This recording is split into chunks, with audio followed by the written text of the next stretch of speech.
Lebih baik periksa apa ya untuk mengetahui apakah kita terkena virus COVID-19 atau tidak?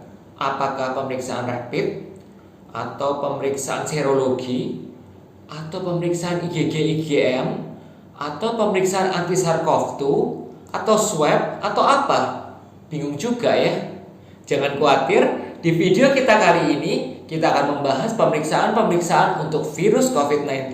Tetap di Happy Healthy Life, cara mudah untuk sehat.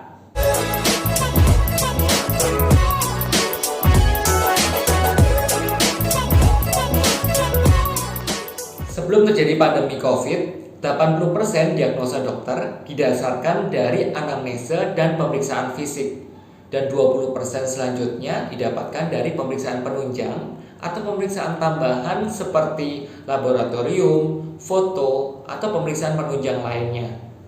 Dan setelah terjadi pandemi COVID, keadaan menjadi berubah. Pemeriksaan penunjang menjadi dominan untuk diagnosa sakit ini. Seperti apa sih pemeriksaan-pemeriksaan untuk virus COVID ini?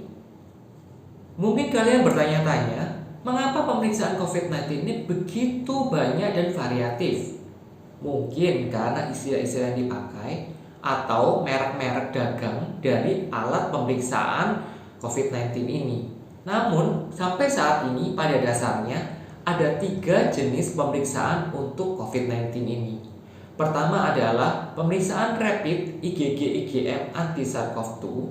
Kedua, pemeriksaan serologi anti SARS-CoV-2. Dan ketiga, pemeriksaan PCR. Mari kita bahas satu persatu untuk pemeriksaan virus COVID-19 ini. Pemeriksaan pertama adalah pemeriksaan rapid IgM IgG anti SARS-CoV-2. Sampel yang digunakan adalah bisa didapatkan dari darah atau serum. Keunggulan dari pemeriksaan ini adalah bisa didapatkan hasil dengan cepat karena prosedurnya sangat sederhana. Dengan meneteskan darah atau serum ke tempat yang telah disediakan, diberikan cairan kontrol, ditunggu dan dilihat hasilnya. Namun ini juga bisa menjadi kelemahan untuk pemeriksaan ini karena hasil yang didapatkan tergantung dari mata pemeriksa.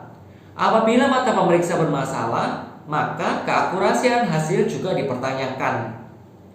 Kelemahan lain dari pemeriksaan ini adalah bisa terjadi negatif palsu. Artinya, didapatkan hasil negatif padahal dia sebenarnya positif atau terinfeksi. Mengapa bisa begitu? Karena pemeriksaan ini ditujukan untuk mendeteksi antibodi terhadap virus COVID-19 dan dibutuhkan waktu untuk seseorang membentuk antibodi ini. Jadi apabila pemeriksaannya terlalu awal atau daya tahan tubuh pasien ini lemah dan terbentuk antibodinya terlambat, maka bisa terjadi negatif palsu. Jadi perlu untuk dilakukan pemeriksaan ulang 7-10 hari kemudian. Kelemahan yang lain adalah bisa terjadi positif palsu. Dalam arti kata hasilnya positif tapi sebenarnya dia negatif atau tidak terinfeksi. Mengapa bisa demikian? Karena pemeriksaan ini bisa terjadi cross reaction atau reaksi silang dengan jenis virus yang lain. Jadi perlu untuk dilakukan pemeriksaan lanjutan apabila terdapat hasil yang positif atau reaktif. Pemeriksaan yang kedua adalah pemeriksaan serologi anti SARS-CoV-2. Jadi sampel yang digunakan adalah serum darah.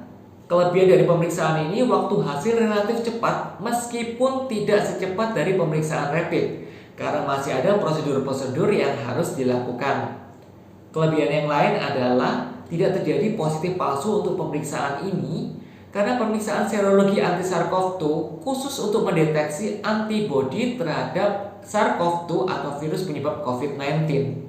Namun jangan khawatir apabila didapati hasil reaktif terhadap pemeriksaan serologi anti SARS-CoV-2 belum tentu Anda terinfeksi COVID-19.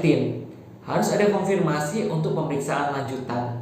Karena mungkin saja Anda pernah terkena sebelumnya dan sudah sembuh dan terbentuk antibodi. Namun kelemahan untuk pemeriksaan ini adalah masih bisa terjadi negatif palsu. Karenanya harus diulang lagi 7-10 hari kemudian. Pemeriksaan yang ketiga adalah pemeriksaan swab atau PCR, Polymerase Chain Reaction. Sampel yang digunakan adalah lendir dari hidung, nasofaring, atau tenggorok, orofaring. Sampai saat ini, pemeriksaan swab atau PCR merupakan gold standar untuk diagnosa COVID-19 karena pemeriksaan ini bisa mendeteksi virus di dalam tubuh manusia. Pemeriksaan ini juga digunakan untuk pemeriksaan konfirmasi apabila didapati pemeriksaan rapid atau pemeriksaan serologi anti-SARS-CoV-2 positif. Pemeriksaan ini juga digunakan untuk kriteria pemulangan pasien atau kesembuhan pasien dari rumah sakit. Meskipun masih terjadi perdebatan di antara beberapa pihak karena PCR ini mempunyai kelemahan bisa mendeteksi virus yang hidup dan virus yang mati. Dan 5% dari kasus terjadi prolong atau perpanjangan PCR yang reaktif padahal sudah tidak dapati gejala apa-apa. Jadi kita tunggu saja ya update dari PCR ini. Ya, demikian pemeriksaan-pemeriksaan untuk virus COVID-19. Jangan lupa untuk like, subscribe, dan komen apabila ada pertanyaan yang masih membingungkan. Dan sampai jumpa lagi di video kita berikutnya. God bless.